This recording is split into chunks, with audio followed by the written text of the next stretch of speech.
সৰ্বভাৰতীয় পৰ্যায়ত উজ্বলি উঠিছে গোলাঘাট জিলাৰ এখন চিকিৎসালয় আৰু মই বৰ্তমান উপস্থিত আছোঁ যি গোলাঘাট জিলাৰ যি চুমনি গাঁও স্বাস্থ্যকেন্দ্ৰখনে যি দেশৰ সৰ্বভাৰতীয় পৰ্যায়ৰ এক বিশেষ সমীক্ষাত স্থান লাভ কৰিবলৈ সক্ষম হৈছে আৰু পোনে পোনে পৰিৱেশটো দেখুৱাইছোঁ। চাওক, আমি পূৰ্বেও এই চিকিৎসালয়খনৰ বাতৰি পৰিৱেশন কৰিছোঁ।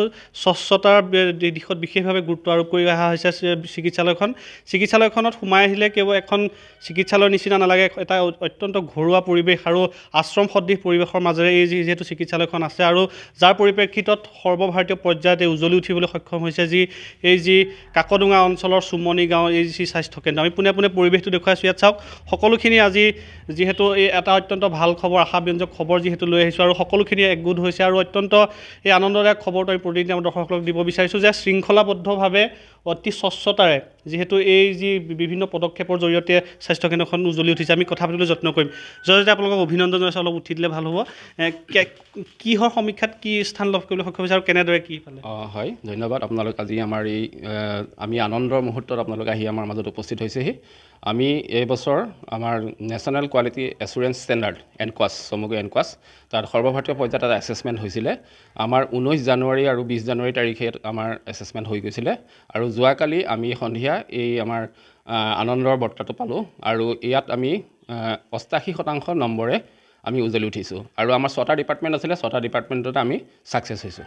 অসমৰ কিমানখন স্বাস্থ্যকেন্দ্ৰ? চাওক, এইটো প্ৰতি বছৰে হৈ থাকে। এতিয়ালৈকে মানে যিটো আপোনালোকে NQASৰ পৰ্টেলত আপোনালোকে গৈ পেলাই যদি আপোনালোকে চাবলৈ যায়, তেতিয়াহ'লে আপোনাৰ ফুলফিলকৈ আপোনাৰ 6টা ডিপাৰ্টমেণ্টত আপোনালোকে এছেছমেণ্ট ক্লিয়াৰ কৰা হয়তো মই জনাত আগতে 2খন হস্পিটেল আছিলে সৰ্বভাৰতীয় অসমৰ ভিতৰত, এখন লিডু MPSC আৰু এখন আপোনাৰ নলবাৰী। গতিকে আমি হয়তো 3rd PHC, যিখন PHCত আমি 6টা ডিপাৰ্টমেণ্টতে এইবছৰ আমি ছাকচেছ লাভ কৰিছোঁ। আপোনালোকে কিহৰ কাৰণে পালে এই যে পালে কিহৰ কাৰণে পালে বুলি ভাবিছে? এইটো আমাৰ প্ৰতিজন কৰ্মচাৰী একদম লগতে আমাৰ যিসকল আমাৰ স্থানীয় ব্যক্তি আৰু আমাৰ পৰিচালনা কমিটিৰ পৰা আদি কৰি আৰু আমাৰ আশা বাইদেউলৈকে গ্ৰাছৰুটৰ প্ৰতিজন কৰ্মীৰ এই অনুষ্ঠানটোৰ প্ৰতি থকা সদিচ্ছা আৰু মানে কৰ্মস্পৃহাৰ বলতে আমি এইটো লাভ কৰিব। কি উপলব্ধ আছে? আমাৰ ইয়াত এখন মিনি প্ৰাইমেৰী হস্পিটেল হিচাপে আমাৰ ইয়াত যিখিনি সুবিধা থাকিব তাতকৈ আমি দুটামান সুবিধা বেছিকৈ দি আছোঁ। আমি ৰাইজক যিমান পাৰোঁ চেষ্টা কৰিছোঁ যাতে ৰাইজক আমি ইয়াত উপযুক্ত চিকিৎসা সেৱা আগবঢ়াব পাৰোঁ। এই ক্ষেত্ৰত আমাৰ যিসকল কৰ্মচাৰী আছে তেওঁলোকে মানে ডেলিভাৰীৰ পৰা আদি কৰি ইমিউনাইজেশ্যন, ইমাৰ্জেঞ্চি ৱাৰ্ড আদি কৰি মানে সকলোখিনি এখন MPSCত যিকেইটা সুবিধা থাকিব লাগে প্ৰতিটো সুবিধা অত্যন্ত চাফ চিকুণ। আমাৰ ইয়াত মানে আমিও কেতিয়াবা ঝাৰুলৈ চাফা কৰা ইয়াত নজিৰ আছে। গতিকে এইটো আমি এটা পৰিয়াল হিচাপে থাকোঁ। আমি ইয়াত কোনো ধৰণৰ অফিচাৰ বা এনেকৈ আমি বুজাই নাৰাখোঁ। যাৰ যেতিয়া যিটো উপযুক্ত হয় আমি চাফ চিকুণকৈ ৰাখোঁ আৰু আমি চাফ চিকুণৰ ওপৰত গুৰুত্ব দিওঁ। চাফ চিকুণতা হয়, নিশ্চিতভাৱে তেওঁলোকে চাওক, গোটেই যি আনন্দৰ বতৰাটো আমি লৈ আহিছোঁ, কেনেকুৱা লাগিছে গোটেই? হয়, মই এই মিনি PHCখনৰ মেডিকেল অফিচাৰ হয়। মই জইন কৰা বিশেষ কেইদিন হোৱা নাই, কিন্তু যিকেইদিন ইয়াতে কাম কৰিছোঁ খুব ভাল লাগিছে। একেবাৰে সুন্দৰ পৰিৱেশ, চাফ চিকুণ, মানে এনেকৈ এখন মিনি PHCত কাম কৰি মোৰ নিজকে বহুত ভাল লাগে মানে। হয়, নিশ্চয়ভাৱে সকলোৱে ভাল লগা যিহেতু অনুভৱ ব্যক্ত কৰিছে আৰু আমি চাওক সকলোৰে লগত আমি কথা পাতিবলৈ যত্ন কৰিছোঁ যে পৰিচালনা সমিতিৰ লোকসকল আছে, আপোনালোকৰ বাবে অত্যন্ত এটা গৌৰৱৰ বতৰা যিহেতু কঢ়িয়াই লৈ আহিছে। কেনেকুৱা লাগিছে এই মুহূৰ্তত? কি ক'ব?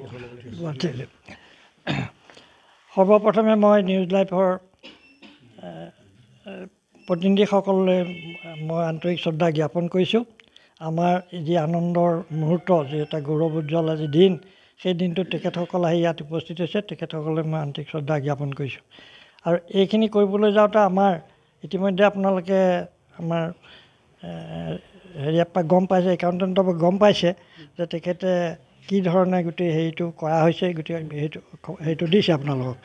এতিয়া আমাৰ কথা হ'ল যে ইয়াত কাকডোঙাবাসী ৰাইজৰ এটা অৱদান আছে, ইয়াত পৰিচালনা সমিতিৰ অৱদান আছে, কৰ্মচাৰীসকলৰ একেবাৰে প্ৰত্যেকৰে ইয়াত যি ধৰণে ত্যাগ আৰু শ্ৰমৰ বিনিময়ত সম্পূৰ্ণ কৰ্মদক্ষতাৰ ফলত আমি এইখিনি কৰিবলৈ এই গৌৰৱ পাবলৈ মানে আমি সুবিধা।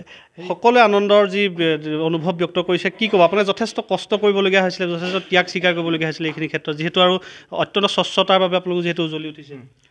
হয়, আমি সকলোৱে কষ্ট কৰিছিলোঁ সেইখিনি আমি বহুত দিনৰ পৰা আমি বহুত দেৰিলৈকে গোটেইখিনি কাম কৰিবলগীয়া হৈছিলে আৰু যিখিনি মানে ক্ৰাইটেৰিয়া আছিলে ফিল আপ কৰিব লাগে সেইখিনি আমি সকলোখিনি কৰিছিলোঁ। ইয়াত নীতি নিয়ম কি কি? ইয়াত সোমাই আহোঁতে দেখিছোঁ যে কেইবাটাও নীতি নিয়ম হয়, ইয়াত চাফ চিকুণতাত যথেষ্ট গুৰুত্ব দিয়া হয়। আহোঁতেই মানে পেচেণ্ট আৰু ষ্টাফ বা যিখিনি মানুহ আহে এই চেণ্ডেল খুলি আহিব লাগে বাহিৰত, সেইখিনিয়ে আৰু। কি কেনেকুৱা ধৰণৰ কেতিয়াবা প্ৰত্যাহ্বানৰ সন্মুখীন হোৱাৰ সমস্যা কি কি আছে আপোনালোকৰ?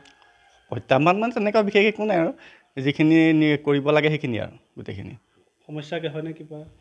সমস্যা তেনেকৈ নাই। যদি হয় চাওক, বিভিন্নখিনি আমি কথা পাতিবলৈ যত্ন কৰি আছোঁ আৰু যি আশা কৰ্মীসকলো আছে। বাইদেউ কেনেকুৱা লাগিছে যিহেতু আপোনালোকৰ স্বাস্থ্যকেন্দ্ৰখনে যথেষ্ট এটা গৌৰৱৰ বতৰা? হয়, আমাৰ ভাল লাগিছে। আমি 2006 চনতে আশাকৰ্মী হিচাপে ইয়াত প্ৰতিষ্ঠিত হৈ সকলো ৰাইজৰ সেৱা আগবঢ়াইছিলোঁ। আজি এই প্ৰাক মুহূৰ্তত আমি ইমান সুন্দৰ এটা পদক্ষেপ ল'লে আমাৰ ভাল লাগিছে। জীৱনত আমি পাহৰিব নোৱাৰা এটা স্মৰণীয় দিন আমাৰ। হয়, নিশ্চয়ভাৱে এনেদৰে সকলোৱে আনন্দৰ বতৰা ব্যক্ত কৰিছে আৰু এনেদৰে যি গোলাঘাট জিলাৰ এই চুমনি গাঁও যি স্বাস্থ্যকেন্দ্ৰখন উজ্জ্বলি উঠিছে সৰ্বভাৰতীয় পৰ্যায়ত।